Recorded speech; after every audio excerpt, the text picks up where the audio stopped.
नमस्कार. मराठी मायबोली कथा या आपल्या यूट्यूब चॅनलवर तुमचं खूप खूप स्वागत आहे. त्या प्रसिद्ध कवी आणि गझलकाराचा कविता आणि गझलांचा कार्यक्रम असल्याचे मला खूप उशिरा समजले. नेमके आज क्लिनिकलाही पेशंटची रोजच्यापेक्षा अधिक गर्दी होती. त्यामुळे क्लिनिकवरून निघायलाच मला बऱ्यापैकी उशीर झाला. शहराबाहेरच्या एका महाविद्यालयाच्या सभागृहात हा कार्यक्रम होता. सभागृहाच्या भोवताली एक लहानसे पटांगण किंवा मैदान म्हणूयात होते आणि त्याच्या बाहेर गेट बाहेर थोडं चाललं की एक मैदान होतं. कार पार्किंगची सोय तिथे होती. निघायला उशीर झाल्यामुळे मी तिथे पोहोचलो तेव्हा गाड्यांचा महासागर तिथे मला पाहायला मिळाला. मैदानाच्या अगदी शेवटच्या कोपऱ्यामध्ये मला गाडी लावायला जागा मिळाली आणि गाडीतून उतरून झपाझप पावले टाकत मी महाविद्यालयाच्या त्या सभागृहापाशी पोहोचलो. सभागृहाचे दरवाजे बंद करण्यात आले होते. आतील आसन क्षमता पूर्ण भरली होती. कार्यक्रमही नुकताच चालू झाला होता.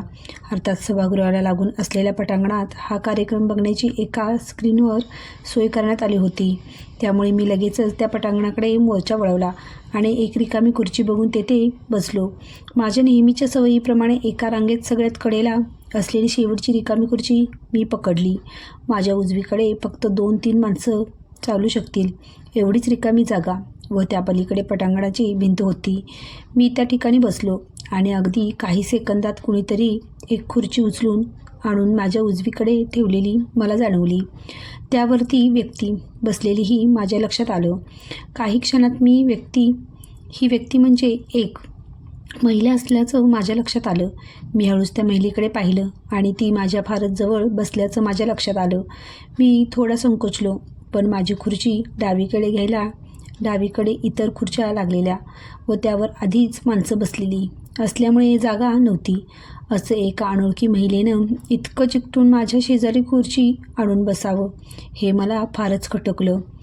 पटांगण ओपन असल्यामुळे अधूनमधून हातावर डास बसत होते, पण ते उडवण्यासाठी उजवा हात हलवणंही कठीण जात होतं. इतकी ती महिला जवळ बसली होती. एक मात्र होतं की ही माझ्या शेजारी बसलेली महिला तशी सुंदर म्हणावी अशीच होती. अतिशय आकर्षक कविता गझल ऐकता माझ्या मनात शंका येऊ लागली. ही आकर्षक अनोळखी स्त्री अधूनमधून काही ठिकाणी बसायची. जागा खुर्च्या रिकाम्या असताना कुठून तरी खुर्ची उचलून घेऊन आपल्या इतकी जवळ येऊन का बसली असावी. विचार करता डोकं भिरभिरायला लागलं. समोरच्या कविता गझल्स मेंदूत चिरण्याशा झाल्या. अचानक एक विचार डोक्यात आला. कार्यक्रम रात्री उशिरा होता. संपायला 12 तरी वाजणार होते. ही वेळ एक तसल्या बायकांसाठी व्यवसायाची वेळ आणि माझ्यासारखा एकटा माणूस म्हणजे यांचे हक्काचे गिराईक. हा विचार डोक्यात आल्यावर माझं मन अधिकच कडवट झालं. मी शक्यतो तिच्याकडे दुर्लक्ष करण्याचा प्रयत्न करू लागलो. कार्यक्रम संपायला 12:30 वाजले. मी सकाळी क्लिनिक उघडत नाही, त्यामुळे मला तशी घाई नव्हती. कार्यक्रम संपायला आला होता याचा अंदाज येताच नंतर गाड्या काढायला अडचण होऊ नये म्हणून प्रेक्षागृहातून हळूहळू लोक बाहेर पडू लागले होते. कार्यक्रम संपल्यावर तर मोठा लोंढाच बाहेर पडला. नेहमीप्रमाणे मी घाई न करता बसून राहिलो. एकदा बहुतेक मंडळी बाहेर पडली मला आरामात माझी गाडी बाहेर काढता येणार होती. मी बसून राहिलो. त्या पटांगणातील बहुतेक मंडळी गेट बाहेर जाण्यासाठी बाहेर पडली आणि तरीही इतका वेळ मला जवळपास खेटून बसलेली ती स्त्री उठली नाही. तिनं तिची खुर्ची थोडी बाजूला सरकवली. इतकंच मी खुर्चीवरून उठलो तशी तीही उठल्याचं माझ्या लक्षात आलं. आता मी जरासा वैतागलोच होतो. झपझप पावले टाकत मी पटांगणातून बाहेर रस्त्यावर आलो. गाड्या पार्किंग केलेल्या मैदानात जाण्यासाठी माझ्या वाढवलेल्या चालण्याच्या वेगाबरोबर तिनेही वेग वाढवला. माझ्या लक्षात आला. दुसऱ्या गेटमधून दुसऱ्या मैदानात शिरताना आता तरी ती रस्त्यावरून सरळ चालली होईल अशी माझी आशा फूल ठरली. ती माझ्या मागेच या मैदानातही शिरली. आता त्या पार्किंगच्या मैदानात अगदी तुरळक माणसं आणि तुरळक गाड्या होत्या. रात्रीची 1च्या जवळपासची वेळ. आता माझ्या संतापाची जागा भीतीने घेतली होती. काय करेल आता ती तसली बाई काय बोलेल, काय करेल आणि मी तिला झिडकारलं तर ती काय करेल. तिनं वेगळाच काही आरडाओरडा केला तर आणखीनच काहीतरी बिकट परिस्थिती ओढवेल. शिवाय आणखी एक शक्यता होती. मी एक नामवंत डॉक्टर होतो सज्जन माणूस होतो, कुटुंबवात्सल्य माणूस, पण शेवटी मी एक पुरुष होतो. तिच्याकडून तसली काही मागणी झाली आणि माझा संयम सुटला तर? त्या काही क्षणात हे सगळे विचार माझ्या मनात येत राहिले आणि मला दरदरून घाम फुटला. माझी गाडी अगदी शेवटी पार्क केली होती. चालताना एका गाडीजवळून पुढे जात असताना मला मागून आवाज आला, "1 मिनिट थांबा." माझ्या छातीची धडधड मला स्वतःलाही ऐकू येऊ लागली होती. तिथून माझ्या गाडीकडे सर्व जीव गोळा करून धूमपळ काढावा असंही मला वाटून गेलं. पण तसं न करता मी चालणं थांबवलं आणि मागे वळून तिच्याकडे पाहिलं. इतकं समोरून पहिल्यांदाच ती खरंच खूप सुंदर आणि आकर्षक होती. मला तुम्हाला सॉरी म्हणायचं आहे आणि थँक्सही द्यायचं आहे.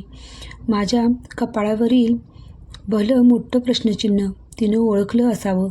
"सांगते, सगळं सांगते. मी अशी अचानक तुमच्याजवळ येऊन बसले आणि तुम्हाला ऑकवर्ड केलं त्याबद्दल सॉरी. ॲक्च्युली या कार्यक्रमाला मी तुमच्या खूप आधी आले होते. माझे पती नोकरीनिमित्त वर्षातील बराच काळ बाहेर असतात.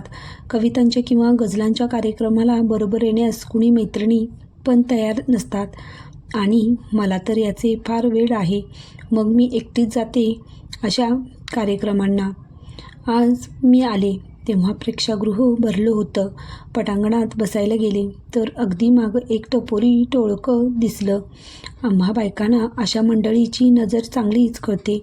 मला एकटीला आलेलं बघून रात्री परत जाताना या पोरांकडून काही दगाफटका होऊ शकतो अशी मला खूप भीती वाटू लागली. मग मी परत पार्किंगमध्ये गाडीपाशी आले घरी परत जाण्यासाठी. पण मला हा कार्यक्रम मिस करायचा नव्हता. त्यामुळे काय करावं याचा विचार करत गाडीपाशीच उभी राहिले. थोड्याच वेळात अगदी लांबून तुम्ही तुमची गाडी पार्क करून येताना दिसलात. स्वतःचं कौतुक करू नये, पण मी तशी चारचौघीत उठून दिसते याची मला कल्पना आहे. येणारे जाणारे विशेषतः पुरुष माझ्याकडे वळून बघितल्याशिवाय जात नाहीत. अर्थात मला काही याचा राग वगैरे येत नाही. ही सहज प्रवृत्ती आहे आणि मला तर उलट हे कॉम्प्लिमेंट वाटतं. मी गाडीपाशी येऊन काय करावं असा विचार करत असतानाही समोरून जितके पुरुष गेले ते माझ्याकडे एकटं कटाक्ष टाकल्याशिवाय गेले नाहीत. तुम्ही माझ्या समोरून गेलात, परंतु आधीच कार्यक्रमाला उशीर झाल्यामुळे असेल कदाचित. पण माझ्याकडे तुमचे अजिबात लक्ष गेले नाही. मलाही तुम्ही एकटे आल्याचे लक्षात आले. तुम्ही सेफही वाटलात. कार्यक्रमात तर मला मिस करायचा नव्हताच. मग मीही तुमच्याच स्पीडने तुमच्या मागून त्या पटांगणात शिरले. तुम्ही इतके घाईने जात होतात की मी तुमच्या मागून चालत असल्याचे तुमच्या लक्षातही आले नाही. तुम्ही खुर्चीवर बसलाच. मीही तुमच्या अशीच जवळ येऊन बसले की त्या पटांगणात शिरल्यापासून ज्यांनी आपल्याकडे पाहिलं त्यांना आपण नवरा बायकोच वाटलो. मी शेजारी इतक्या जवळ येऊन बसल्यानं तुम्हाला आश्चर्य वाटल्याचं मला समजलं होतं. पण आजूबाजूला इतके लोक असताना आणि कार्यक्रम चालू झाल्याने सगळी चिडीचूप असताना मला काहीच बोलता आलं नाही. त्यामुळे हे सगळं आता तुम्हाला सांगते. तुमच्यामुळे मी कार्यक्रम छान एन्जॉय करू शकले आणि त्या टोळक्यांच्या विचारानं अजिबात न घाबरता या पार्किंग मैदानापर्यंत माझ्या गाडीपर्यंत येऊ शकले. खूप खूप थँक्स आणि मनापासून सॉरी. असं आणि इतकं बोलून अगदी गोंडस हसून ती सुंदरी आपल्या गाडीत बसली. मला निरोपाचा हात दाखवून काही क्षणात मैदानाच्या गेट बाहेर पडली. मी वळून हळूहळू माझ्या गाडीच्या दिशेने चालायला सुरुवात केली. मनात कसली तरी रुखरुख लागून राहिली होती. कसली ते मलाही फारसं समजलं नाही आहे. ही माझी कथा तुम्हाला कशी वाटली हे मला कमेंटमध्ये नक्की सांगा आणि माझे चॅनल लाईक करा, शेअर करा, सबस्क्राईब करा. धन्यवाद.